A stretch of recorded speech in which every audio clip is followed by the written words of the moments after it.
roughly. Cinema is a medium which is unique, no bounds. And life is perfectly mechanised to attain a sort of sublime comfort which we could never have dreamed of.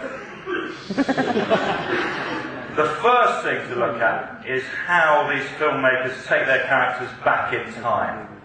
Yes. Time machines come in all shapes and sizes. They can be technologically quite elaborate beasts with numerous bells and whistles, as seen in the various cinematic versions of H.G. Wells' classic novel, The Time Machine. Yes. Or they can just be made of some old wire and a sort of sleep mask. As in Chris Marker's visionary masterpiece in 1962, Le Jetée. I apologise for my pronunciation, I wanted to call it The Pier. Modern sci-fi movies have sort of toyed with convention, creating time travel devices out of everything from unfashionable sports cars to dirt bikes, yes, to phone boxes, to a cube of scrap metal. It's even possible to travel through time with just a crap you find in the attic. Yeah, that's what it is. The general rule for cinematic time travel can be seen in this natty Venn diagram, which I think you'd agree explains itself. Yeah. Yeah, pleased with that. Take a moment to let that sink in. That's everything. Robert Zemeckis' Back to the Future trilogy, hello, remains to this day the high watermark of popular time travel movies. At once mind-bendingly intricate and bracingly simple. It tells the story of a young scamp who flees Reagan's America. Yes. To journey back to good old 1955. Much to his dismay, he's quickly embroiled in what can only be described as quite an icky family situation. As his young mother wants to jump his bones and in turn threatens the boy's future existence. We can't explain much of what happens in Back to the Future 2, but it's an enigmatic nature that sort of makes us love it, I think, although the ending makes me very cross to it. The Back to the Future films employed a clapped-out DeLorean for the purpose of time travel. Then later in the third film, a steam train was brought in.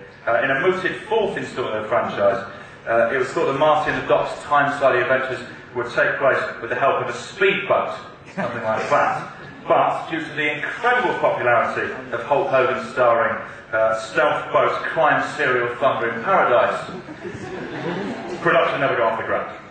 There are, of course, many films in which there is no MacGuffin required to go back or forward in time. The magic of the editing room means that people can journey through time and space in a single cut. Bill Murray was locked in a temporal prison in Harold Ramis's Groundhog Day, reliving the same horrendous day over and over again. It's a doozy.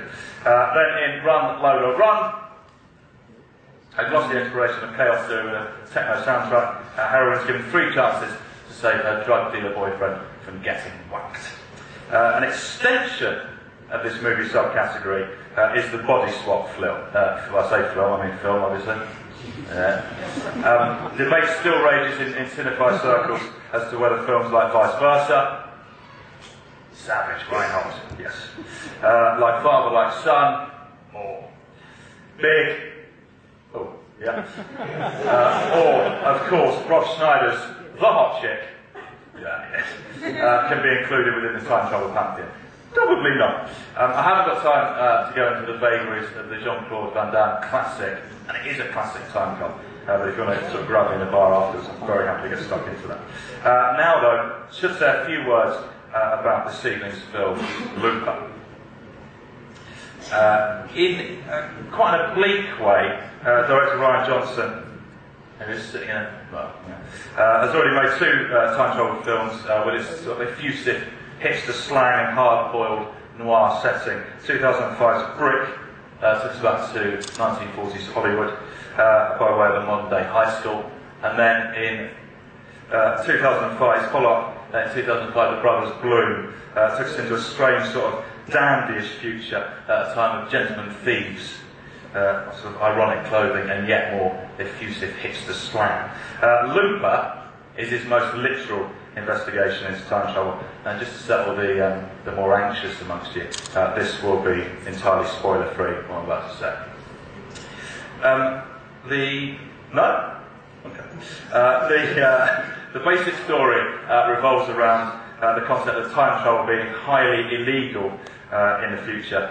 Joseph Gordon-Levitt plays Joe, a young man whose job is to kill criminals who are secretly posted back in the future. One day his simple job is turned on his head when Joe's future self, played by Bruce Willis, is sent back as a victim. Willis, of course, was cast because he's got a lot of experience when it comes to these sorts of things, time travel, having starred in Terry Gilliam's 12 Monkeys and Disney's very popular The Kid. Suffice to say that Looper is a film which requires you to concentrate at all times. That's the sort of breakdown you're going to be experiencing. It has already comparisons to films like Inception and Blade Runner. But, as you will see from tonight's screening, Looper is very much its own film. So, thank you.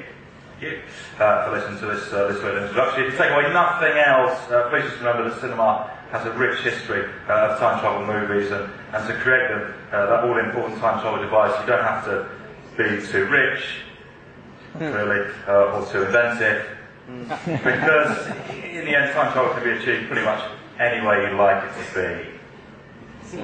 Yes. Thank you, and enjoy the film.